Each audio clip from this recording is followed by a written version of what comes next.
First of all, many congratulations on this win. You know what? Let's just start with what this award means to you. What's its significance to you as an artist?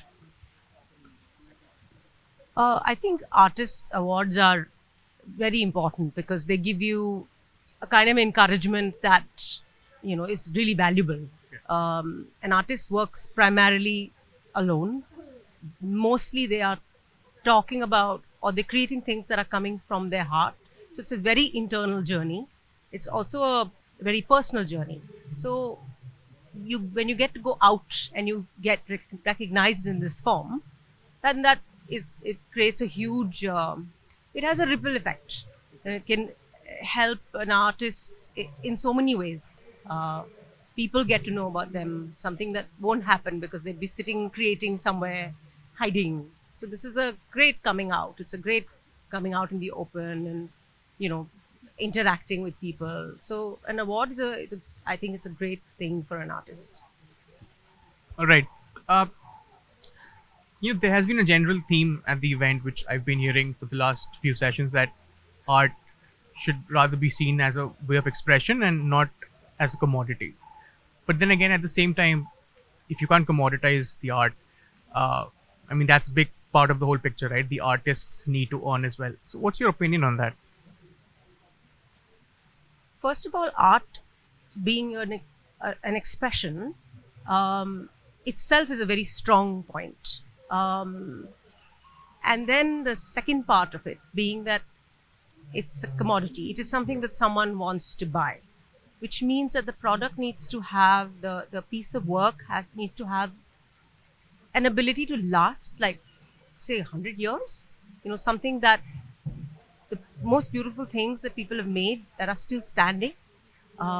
So craftsmanship or even the depth of thought. So all of this has to come together to make a work have that longevity. Okay. But also it's how deep you go into what you're making, and that deep dive. It can be quite difficult for an artist sometimes to because for an artist that is really their world, that's their life. And to take out what you can't see, because that's what an artist is doing. He or she is going in an internal world to take out something that they themselves don't know what will it look like. Like for example, I work with dreams.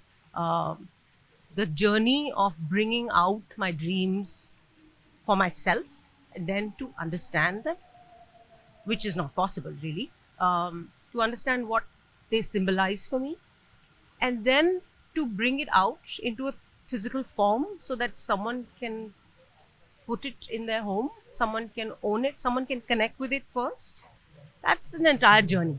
And I think that's, in today's art market, that's the other thing, that you're making something that the entire journey has to be gone on. It can't be just something that you made on a piece of paper and then, how do you monetize it? How do you commoditize it? Okay. So it's an entire process.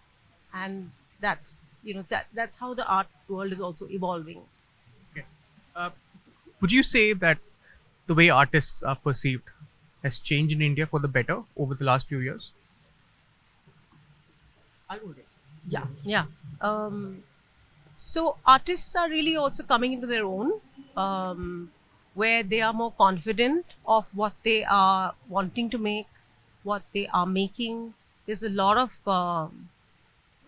support for art to be made, because when somebody wants to make something that doesn't exist and they have a powerful vision behind it, then just a lot of energy just runs behind, it just kind of comes together. Right. And it lifts off, the whole thing just takes off.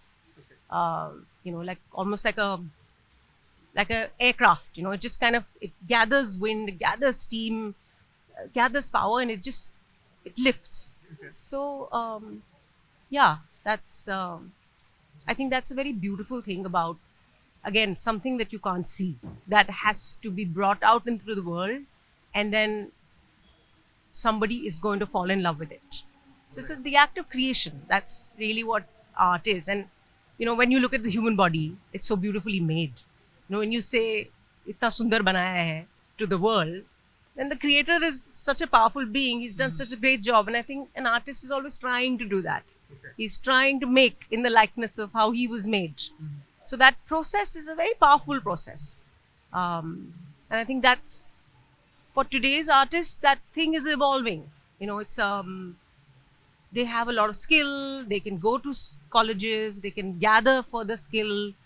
Something that's kind of open to the to children from various backgrounds.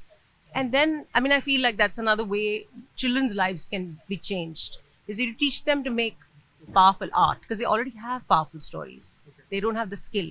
So a lot of the people who are creating these colleges, the philanthropes who are making these spaces, all of it coming together is going to shape the world and shape our future, because we'll be able to visualize a better world. And yeah, that's the power of it. One piece of advice that you wish someone had given you when you started out as an artist. um okay I think it's really important to feel grounded in who you are. But what happens is, when you go into larger spaces, like if you go to a large outside world from a small cloistered safe space, which most children go like that when they go out into the world, then they get quite, it's like they kind of lose your footing for a while. And also when you're young, there's a lot of ideas and there's a lot of exchange. It's all going through you. Takes a while actually to become really sure of what you are. It takes a while to learn to go deep into a process. And of course, the skill of it, that I don't even want to talk about, because I think it's a given that an artist will lifelong be learning, lifelong be studying, practicing this craft. And so many people do it. That's the passion of it. Nobody tells you to do it. It's just a madness that takes over. Yeah. So the groundedness of your belief and your thought and your process, your journey, what you want to make. Because again, when you can't see something, then how do you talk about it? And so many times someone will say this won't work. So you are no one but just you to say, it's an image in your head that you are running after. It's almost a mad process. But now we have a world, especially in India as well. This is something there's a lot of pillars around that world that seem to be coming up. And it's growing as a medium. The entire market is booming. What's really important is that the artist needs to, again, be at a place of innocence, because that's the artist's job. The artist has to stay close to an innocent space so that he or she can make something strong, powerful, like I said, something that will stand the test of time. Work that is powerful is work that came from an honest, deep, meaningful space. And I think that's the most important thing that an artist has to do. Everything else is, other people come, just, it's like you start and then the things start to just form. Tree is just a seed, but it carries that entire tree is inside that seed. So that's what this process is a lot like. Growth and form and taking shape, and a lot of trust and a lot of faith. And you, again, an artist can't, what does an artist need to survive? So, of course, that's the economic part of it. That the artist needs a patron to water it, other than its own creative hopes. So it's a mix of many very interestingly ordained things that come together to create a work that eventually it becomes like a commodity. But it comes from such an innocent space, comes from such a special space. It's actually a part of the artist that the person who collects it takes. Right.